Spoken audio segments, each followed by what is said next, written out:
नमस्कार. नमस्कार. आपलं नाव कसं? माझं नाव प्रफुल्ल कुमार शंकर महाडिक. हां. गाव कोणतं? गाव नेवरी, तालुका कडेगाव, जिल्हा सांगली. आता इथं किती क्षेत्राचा प्लॉट आहे हा? हा सर प्लॉट 10 गुंठ्याचा आहे. बरं. 10 ते 11 गुंठ्याचा पूर्ण सेंद्रिय आहे पूर्ण सेंद्रिय. आणि जमीन एकदम हलकी आहे आपली. बरं. म्हणजे जमीन हलकी एकदम. जरा कसं आहे आपल्याला पाणी कमी आहे. हं. पाणी कमी असल्यामुळे जरा वाढ थोडीशी कमी आहे. उन्हाळ्यात 2 महिने वाळला होता. बरं. पण तरीही सेंद्रियच्या मानाने खूप चांगली प्रगती आहे. आता सेंद्रिय 100% तुम्ही सेंद्रिय खत हो, वापरलं? 100%. आता कुठलं खत वापरलंय तुम्ही? माऊली ॲग्रोटपचे वापरलेलं आहे आपण बेसल डोस आणि दुसऱ्या ह्याला जीवामृत 2-3 वेळा सोडलेला आहे. बरं. मग आता जे आणि लागण कधीची आहे?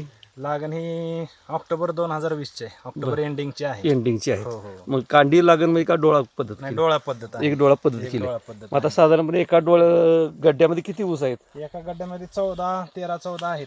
13-14 आहे. हो. आणि किती कांड्या ऊस आता आहे? आता सध्या एक 10 कांड्या ऊस आहे. 10 9 कांड्या. महिने झालेत ऑलरेडी लागणीला. बरं. मग आता रासायनिक खतापेक्षा तुम्हाला काय वाटतंय फरक?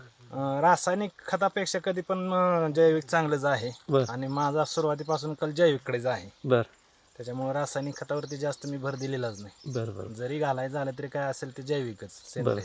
भले कोणत्याही कंपनीचं असो मग सेंद्रिय असेल तर ते वापरण्यात मला जास्त इंटरेस्ट आहे. बरं. आता तुम्हाला ग्रोथ मध्ये किंवा पानाची भरपूर ग्रोथ आहे. पानं बिनं रुंद आहेत. काळुकी अजिबात हटलेली हा, नाही. म्हणजे- जरी पाणी कमी जरी असलं हां. तरी काळुकी त्याची बिलकुल कमी झाली नव्हती. बरं. उन्हाळ्यात वाळला होता आपला 2 महिने पूर्ण. बरं.